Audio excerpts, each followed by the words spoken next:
बैठे रहो, कथा का आनंद लेते रहो।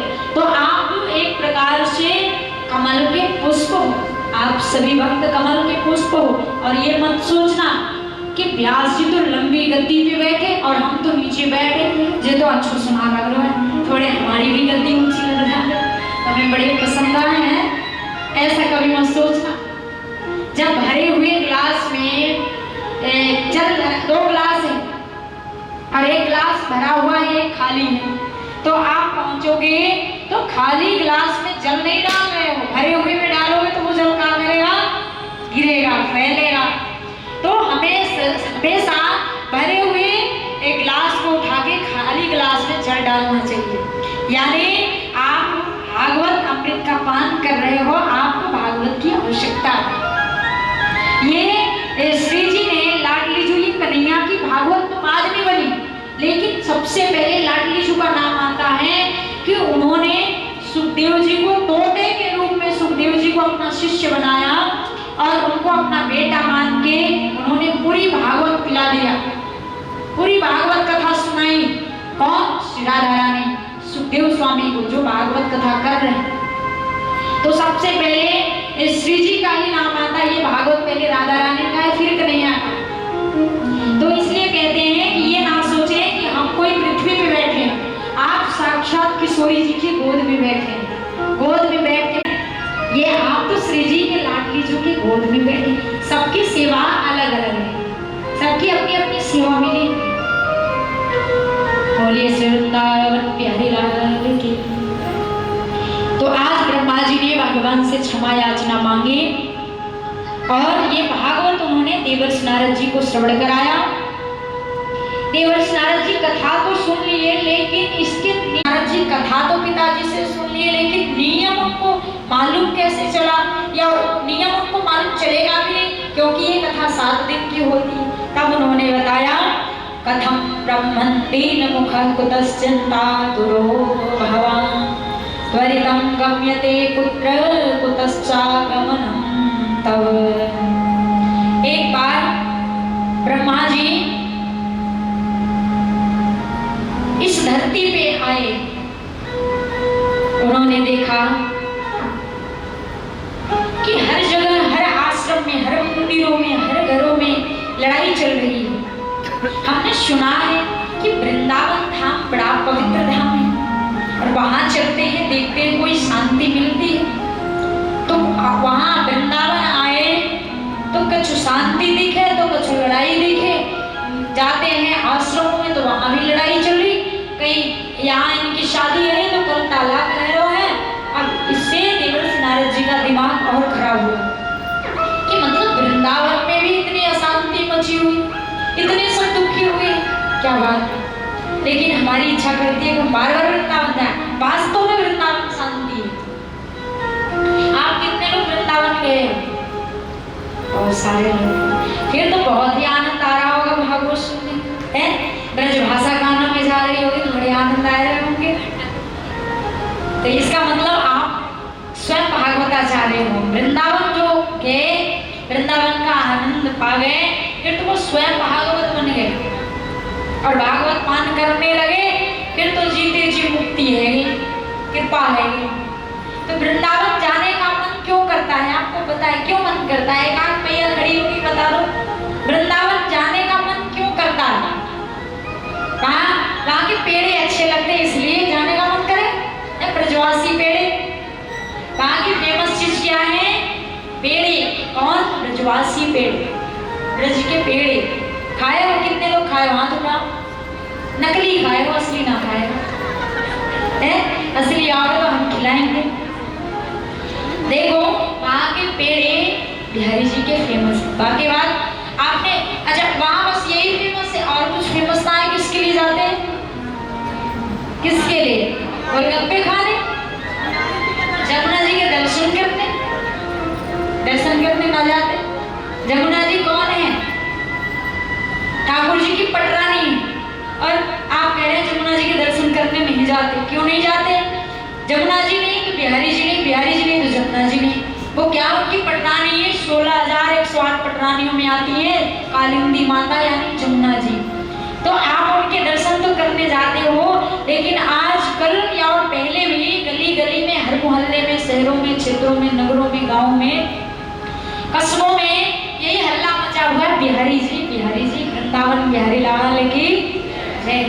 हम बिहारी जी के दर्शन करने जाते हैं। क्यों जाते हैं? वहाँ बिहारी जी के दर्शन करते हैं, बड़ा आनंद को प्राप्त करते हैं, संतों के दर्शन प्राप्त होते हैं। वहाँ सबसे ज्यादा हमें देखने को क्या मिलती है? जाते ही पहले तो बिहारी जी के दर्शन करते हैं, बाकी बाद साधु संतों के दर्शन करते हैं, बाकी बाद कितने सारे मंदिर हैं, कम से कम 7-8 हजार से ज्यादा वहाँ मंदिर, ऐसे चीज आपको देखने को मिलते हैं। कीर्तन सुनने को मिलता है, जिस गली से निकलोगे उसी गली में हरे कृष्णा हो रहा। जिस रास्ते से निकल रहे हो, जो व्यक्ति आ रहा है, आप बोल भी नहीं रहे हो तब भी कह रहे हैं हरे कृष्णा जी, हरे कृष्णा। आप करते हो, वो हरे कृष्णा करें तो आप जाके वहां नमस्ते चलाते हो। अच्छा एक बात है, खूब प्रयास करते हो नमस्ते करने का, लेकिन वहां आपकी चलती ना है।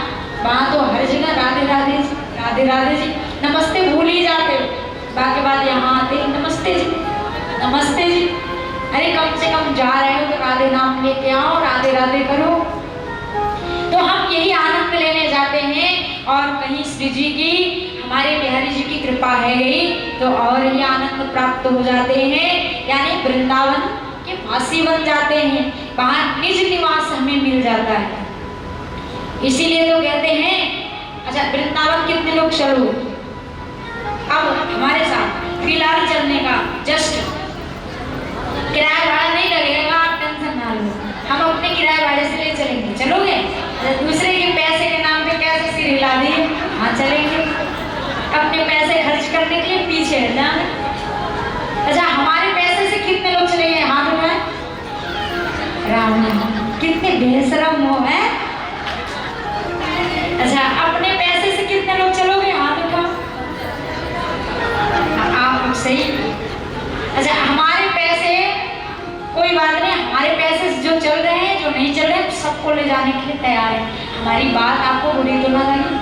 थोड़े हंसने के लिए कह देते।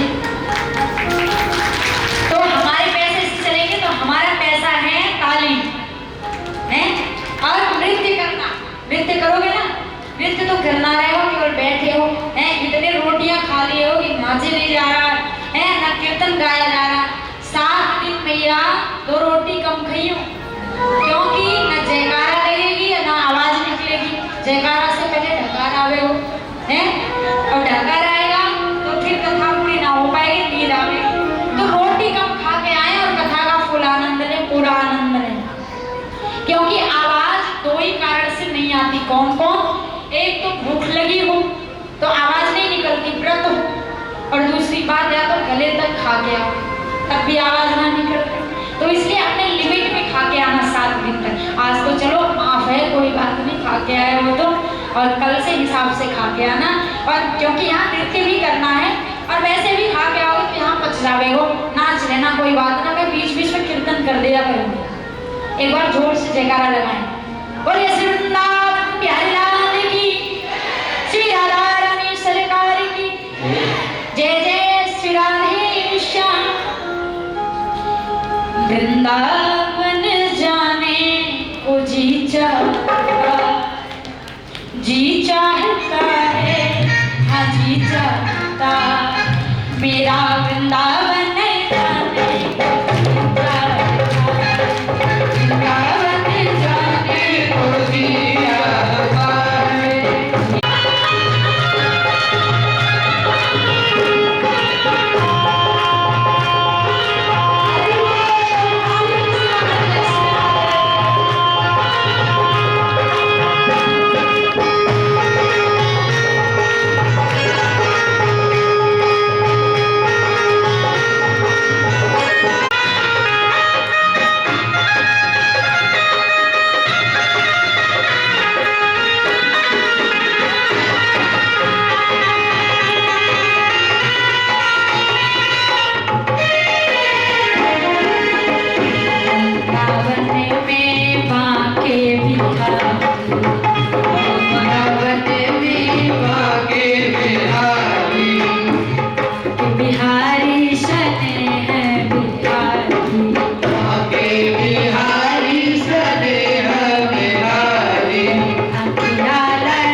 निधिवन है प्यारा, वृंदावन में निधिवन है प्यारा, वृंदावन में निधिवन है प्यारा, वृंदावन में निधिवन है प्यारा, निधिवन है प्यारा, निधिवन है निधिवन है प्यारा, निधिवन है प्यारा, रास रचाते को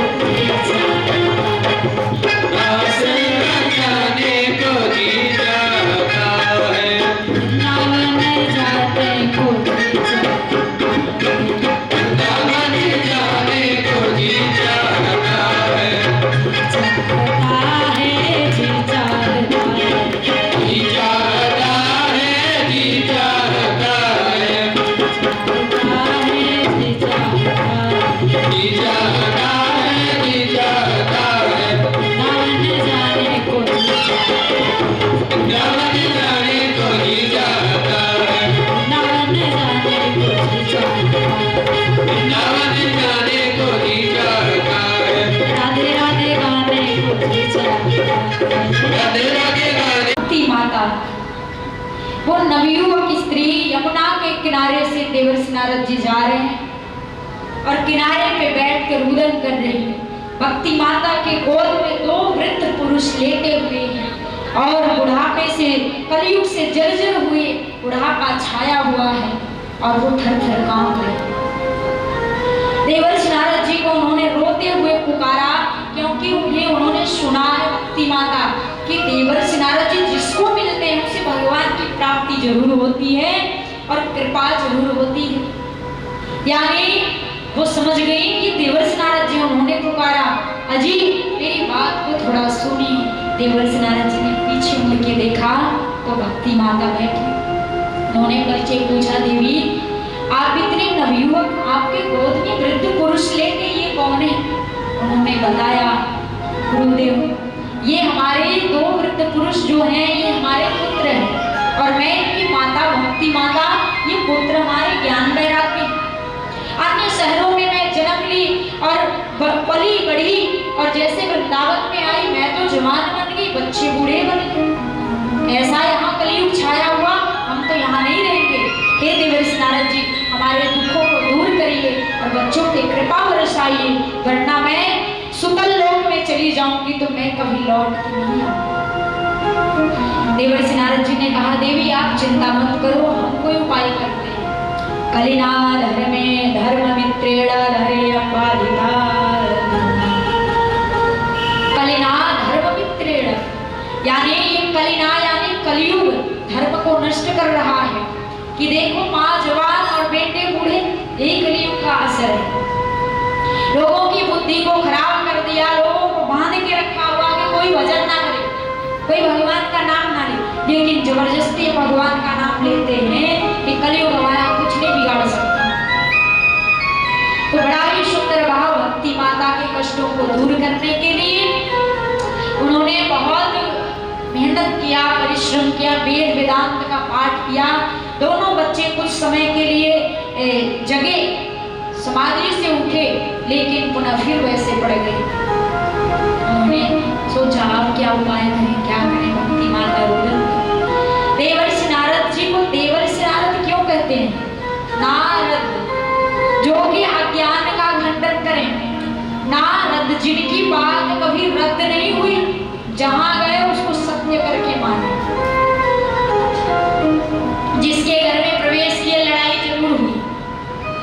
ब्रह्मा जी में उनके पत्नी में लड़ाई करा दी, विष्णु भगवान में उनके पत्नी में लड़ाई करवा दी, भोले बाबा पार्वती जी में लड़ाई करवा दी। यानी लड़ाई हर जगह होती और जिसको मिले उसे भगवान जरूर मिले। यानी ध्रुव जी को मिले तो ध्रुव जी को ऐसे मंत्र दिए कि नारायण भगवान की प्राप्ति है, भक्ति माता का कल्याण करने। इनकी बात कभी झूठी नहीं हुई, इसीलिए तो कहते हैं देवर्षि नारद जी। और कभी कभी आपने ये भी सुना होगा कि लोग कहते हैं घर में लड़ाई तुमने करवा दिया, नारद बन गए हैं, नारद की जैसे लड़ाई करवा रहे हो घर में घुस घुस के। क्यों? क्योंकि वो जहाँ गए लड़ाई जरूर हुई। तो आकाशवाणी हो रही जब देवर्षि नारद जी सारे साधन करके हार गए, मेहनत करके, तो आकाशवाणी हो गई। भगवान ने आकाशवाणी करवाया, सत्कर्म सोच को नूनम ज्ञान यज्ञ स्मृतो बुधे, श्रीमद्भागवतालापः सतु कीतः सुखाधिवे। सत्कर्म सोच को नूनम ज्ञान यज्ञ, हे देवर्षि नारद जी सत्कर्म करो, और सत्कर्म करने से भक्ति माता के कष्ट दूर होंगे। उन्होंने कहा अब ऐसे कौन से सत्कर्म करें कि जो इनके कष्ट दूर हुए भक्ति माता के। हमने वेद वेदांत का पाठ कर लिया, तो आज वही अपने भाइयों से देवर्षि नारद जी मिलते हैं। रास्ते में जाते रहते हैं, कोई साधन देखते हैं कि कोई और उपाय हो तो ठीक करें। उसी में उनके 4 भ्राता मिल जाते हैं, भ्राता यानी भाई, सनक, सनंदन, सनातन, सनत कुमार जी, चारों भैया रास्ते में मिल गए। भैया देवर्षि नारद जी कहाँ जा रहे हैं? उनके आंखों में आंसू देखे। कथम ब्रह्मन् दीन मुख उतश्चिंता तुरो भवान, त्वरितं कप्यते पुत्र उतश्चागमनं तव। कथम ब्रह्मन् दीन मुख उतश्चिंता तुरो भवान। भैया देवर्षि नारद जी, कथम ब्रह्मन् दीन मुख, किस कारण से आपके मुख उदास है, आंखों में आंसू हैं? कौन सा कारण है ऐसा जो आप दुखी हो? हर घर में लड़ाई आप करवाते हो, आज आपकी आंखों में स्वयं आंसू हम देखना नहीं चाहते। आप हमें अपने कष्टों के बारे में बताइए, क्या कष्ट है, हम उसे दूर करेंगे। तो उन्होंने जब पूछा चारों भैया ने, तो बड़ी सुंदर बात देवर्षि नारद जी ने बताई। ये चारों सनत कुमार जो है ये कौन है? ये ब्रह्मा जी के पुत्र हैं। ये बैरागी बन गए। ब्रह्मा जी ने सृष्टि की रचना के लिए इन्हें भेजा, तो ये बोल दिए पिताजी हमारे वश की बात ना है सृष्टि चलानी, हम तो जा रहे हैं भजन करते हैं। चारों भैया इतने बड़े सत्संगी, इतने सुंदर भागवताचार्य हैं, उनके जैसे आज तक कोई हुआ ही नहीं। ना किसी श्रोता की जरूरत, ना किसी वक्ता की जरूरत। 3 बैठ के कथा सुने तो 1 बैठ के कथा करें।